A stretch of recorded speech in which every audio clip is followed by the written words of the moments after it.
Today in the Daily Dose, Canyon de Chelly in the Dine Nation. Nestled within the 27,430 square mile Navajo or Dine Nation, Canyon de Chelly was established as a national monument on April 1, 1931, intended to preserve and protect the spiritual homeland of the Dine people.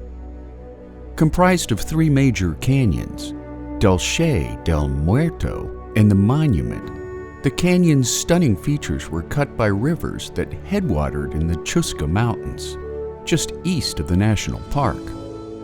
Canyon de Chelly, which in the Dine language translates to inside the rock, reflects one of the longest continuously inhabited landscapes in North America, beginning with the Ancestral Puebloans or Anasazi to the Dine people of today. Clocking in at 83,840 acres, the Dine people inhabited the canyon and surrounding flatlands until it was invaded by troops led by future New Mexican Governor Lieutenant Antonio Narbona in 1805.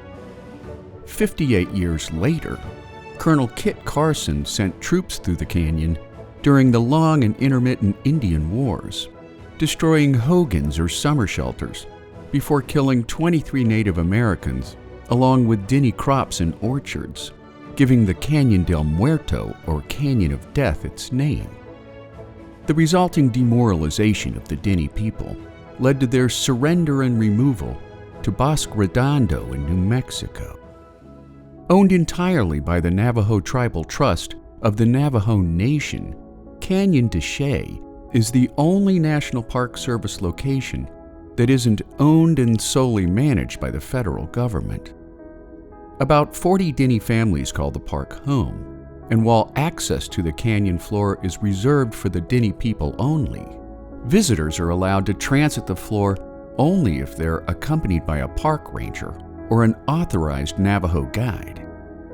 As for the Navajo Nation that remains home to the canyon, of the approximate 332,000 tribal members, 173,000 members live within the boundaries of the Dine Nation, which is larger by area than 10 U.S. states put together, including West Virginia, Maryland, Hawaii, Massachusetts, Vermont, New Hampshire, New Jersey, Connecticut, Delaware, Rhode Island, and the Commonwealth of Puerto Rico, making the Canyon de Chelly a must-see wonder of the American Southwest. And there you have it, Canyon de Chelly, today in the Daily Dose. Get your nerd on with the Daily Dose. And if you enjoyed today's episode, share the link with a friend or colleague, particularly the dumb ones that don't know jack.